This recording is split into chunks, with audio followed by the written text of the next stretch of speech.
G'day, this is Burke here, playing Life as Feudal Forest Village, Part 3. This will probably be the last one that I do, as the whole purpose of this series was just to give people a basic rundown on how things worked, due to the fact that there's little to no information available on how the game works or what to do. The wiki is not yet functioning properly, so yeah, I just thought it might be helpful if people know what they're doing when they start playing, as I found my first playthrough to be a rather frustrating experience due to a lack of knowledge on what I was doing and what was going on around me. So I ended up crashing and burning I think about 11 years in. I ended up losing the village because I built my fields too far away, and I didn't understand the mechanic of the game. There's no information on the developer's website as of yet. Just hype to try and get you to buy the game. Well, I think the game is fantastic. Has a great future ahead of it, and the developers have said they're going to release a roadmap shortly, so we will know the direction they're going. And one of the motivations for doing this series was, in fact, I was watching a very popular YouTuber doing the same thing I was, basically floundering around and not getting very far. And I found my second playthrough to be fantastic. Currently on year 10 with 68 people in the village, so yeah, I think that having a good foundation and a good knowledge will help people out. So I figured if I do a couple of series and show you the basics of the game, this will give you a solid foundation for expansion in the future. So one of the things I'm hoping to accomplish this time round is get a carpenter's hut up, probably a wheat field so we can start getting wheat ready for when the bakery comes in, and maybe another mine. I'm not sure, it depends how much wood we can rustle up. We got one people on wood there.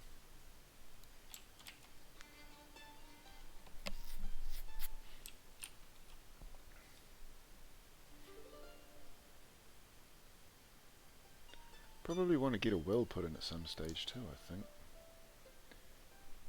Makes life a little bit easier if we can smack it. Yep, maybe we can't. It's a bit annoying. Probably need to level out a bit of ground there so we can get that underway. This will just make life that much easier. Might make it a bit bigger than that. This will just make life a little bit easier for the people who are working on the fields, as they will no longer need to walk all the way back to the village to get the water for the fields. Not going to make huge difference at this stage of the game, I imagine, but a little bit further along this is going to be where the main fields are. Another thing I probably want to try out at some stage is having 4 people in the hunting village, because the hunting hut, because I found that one of the problems is building a chicken coop. Even if you build it next to the hut, you often get foxes coming in and killing your chickens, and they only give you 1 chicken at the start of the game when you start your first one, and then after that, that's it. I assume because you can build a port here, you may be able to rustle up some more chickens later on. But the problem with that is that, from what I've been told, I haven't seen it myself, but from what I've been told, you actually need the windmill and flat with flour, eggs and vegetables to make pies. These pies allow you to set off on an expedition to go and find stuff. So that is a problem. If you lose your chicken dies, you then have no eggs to make the pies to go on the expedition. So it's sort of you're sort of stuffed at this stage of the game, and that basically shortens your whole playthrough. I mean, you can't go any further then. So I'm just wondering, if I have more people in the hunting lodge, if that will save my chickens, because every time I've tried to build the chicken hut, they wind up dying before they can breed. So yeah, we'll see how we go along with that. I don't know if I'll get time to do that today. But what I intend to do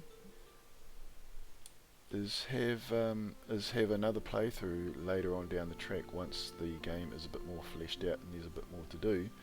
It might be worth showing, and obviously once I have more experience. I mean, right now it's almost a bit like the blind leading the blind. I know roughly what I'm doing, but I don't really know how the mechanics work or what the most efficient way is to do things. So at this stage, I think I'll call it quits after this episode, and then maybe come back to it later on once there's some more stuff to do, and maybe do a detailed playthrough so that people can see exactly how the game works and how to progress fully. Because at this stage you can probably build quite a large settlement, I would say, without actually having a lot of these buildings in here. So I'll give you a quick rundown of some of the things. What do we need for a carpenter's hut? Of some of the things you'll want to be looking at in the future. So yeah, once we hit 170 wood, I'll probably start building the carpenter's hut.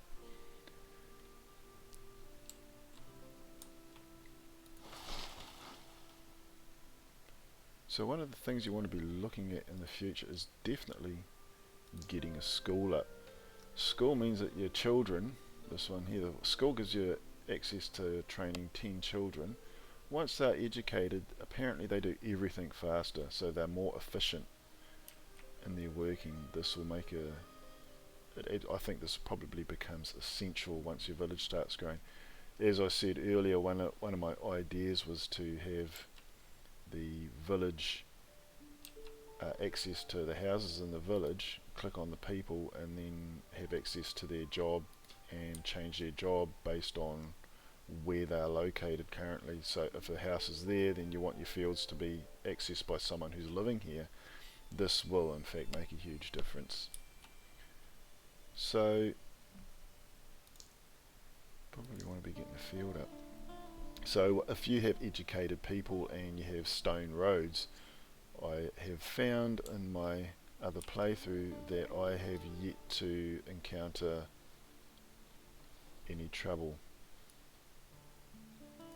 with regards to crop harvesting and things like that. It just seems to run smoothly. So yeah. Although it might not be a bad idea to still be able to micromanage your workers and have them going where you want them to go. But I think that education along with stone roads probably negates a lot of that. Also, you'll be probably wind up building fields. I know you don't do this in real life, but I assume you'll probably wind up building fields in areas around, and then just have your houses around them and deal with the problem that way, I suppose. Yeah. Oh, sorry, Ron. I wondered why things were going so slowly. Wasted just about half the episode there on a slow speed.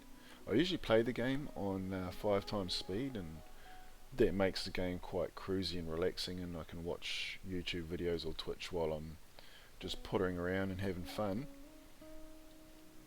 But obviously if you're doing a video on YouTube, you want people to be able to see what's going on straight away, get the maximum amount of input in the least amount of time. So you want to have it on as fast as you can so that you can get as much information across as possible. And it's not difficult to play the game like that. Okay, so we want this one to be doing wheat.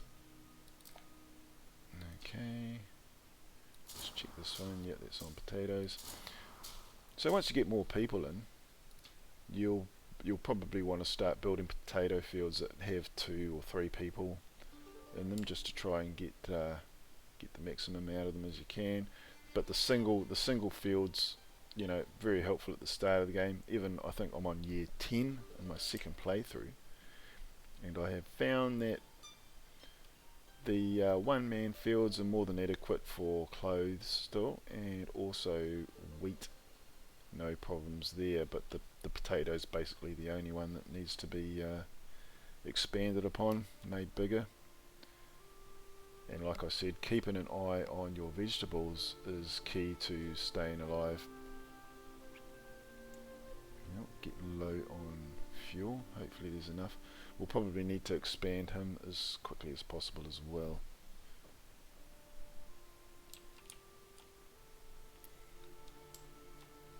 Okay, 294 there. I think we can probably get our carpenter's workshop up now, although that's not really that necessary. I usually get that started once your high quality tools hit about 10. You want to be getting on top of that. But for the purpose of the playthrough, I'll probably get this one whacked up so that you guys can see how it all works. I don't want to be sticking any of those types of buildings around here. We want to save this area for either residential houses or build fields a little bit closer. So I think what we'll do is I'll double check what the size of this is. 10 by 10, good.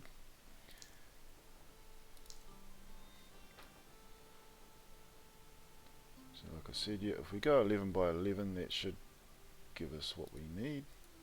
There we go.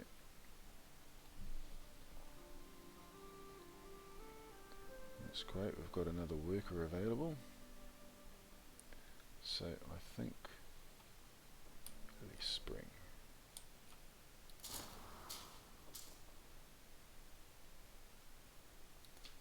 Get someone on there. And we probably don't need, we've got enough clothes to last, we've only got a few people at this stage, so we probably don't need to be freaking out about that.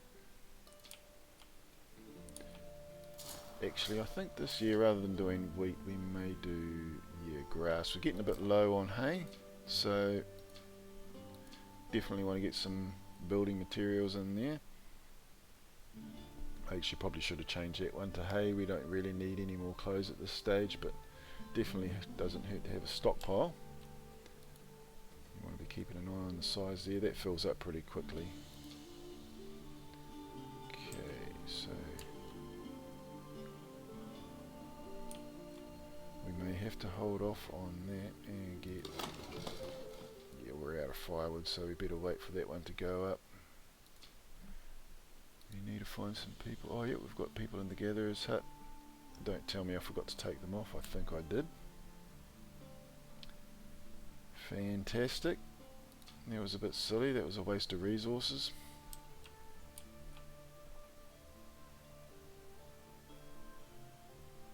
Still, I think we may be okay. Like I said, I think maybe, year 3, probably in the next year, we're going to need to start with our own potato production there.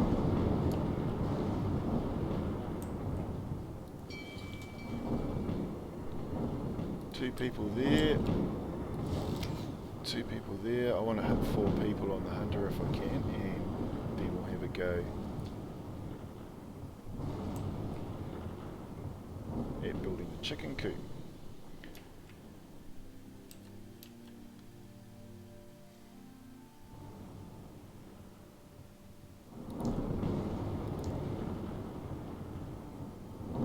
Still haven't finished there.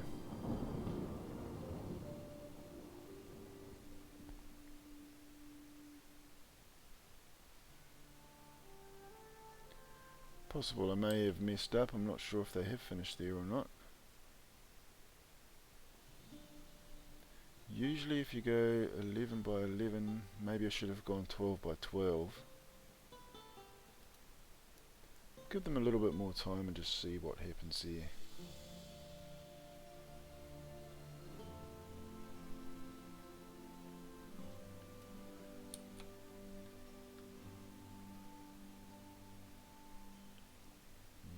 Might pay to get in another house as well.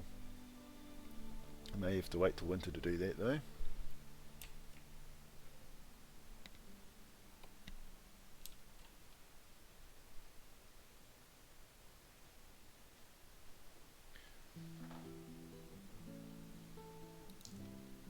Yeah, I think I may have messed up a bit there. Doesn't look like anyone's running along to make things better there, so I may have to redo that if I can. 12 by 12 should be more than enough. There we go.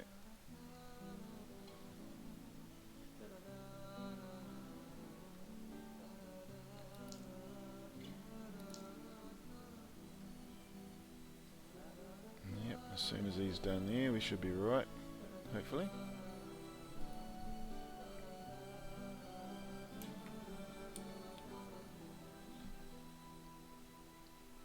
Check out some more resources. As you can see, one of the other reasons I'm not so sure if it's worth carrying on, there's really not a lot to explain. Once you've got the basics down, you just sort of carry on as you are. May just point out, yeah, we haven't got the funeral pyre up yet either, actually. That's a good idea. Once someone dies, this will prevent plague from kicking in. That gives a good area of coverage right there. Plonk that one in there. So your healer's shop helps sorts out plague. I'm not sure if they actually need the hut or not to function, but I know the hut gives you access to early medicines in the game, which means that when people get sick they can use those medicines to cure themselves. I think you need the healer's shop to get rid of the plague though, so I'm not sure. I think the tavern probably deals with happiness. I haven't built one yet, so I couldn't tell you. I haven't done a port yet either, but I do know that from what I've been told that that's how you get access to the pastures, which probably gives you access to a steady supply of meat and hides. Alrighty, hopefully we can get this carpenter's hut up now. Yes, brilliant.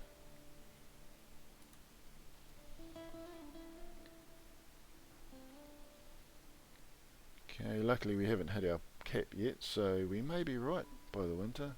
I don't really like to halt expansion, if I can keep things moving forward.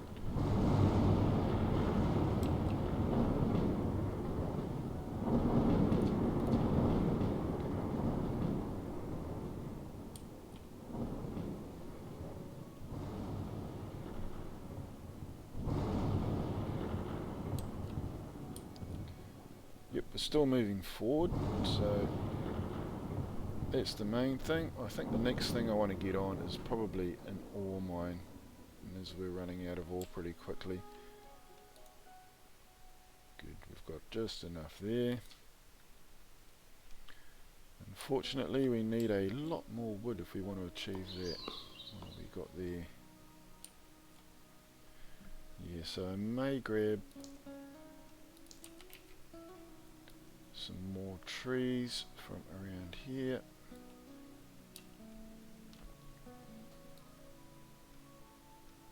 And from over here. And this should give us what we need to get the ore mine started.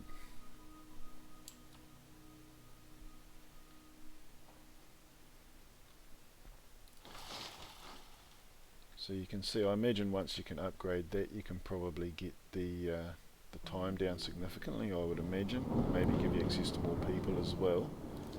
You can do warm clothing, which we won't have access to until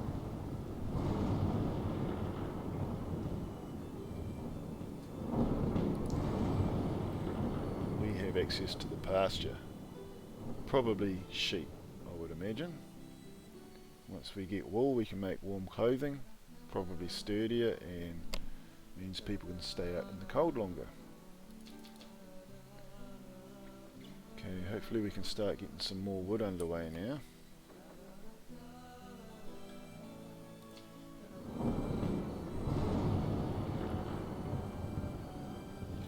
Yeah, so I apologise if anyone was wanting to see a bit further into the game. If you do, let me know and I will seriously consider carrying on, but at this stage I felt it was just helpful if I can get people started and get them on the right track, so you know what you need to do. You can watch this and then you can go and start your own without floundering around like I did and eventually losing your first village. You may actually have a solid foundation from which to continue.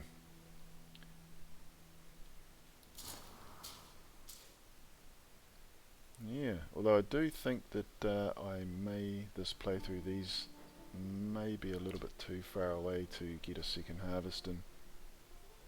In my other playthrough they were close enough that the people were actually getting these fully harvested and replanted, and then in late 4 I was able to get a second harvest, smaller harvest out of them, which is great for productivity. So we're just trying to get some wood up now.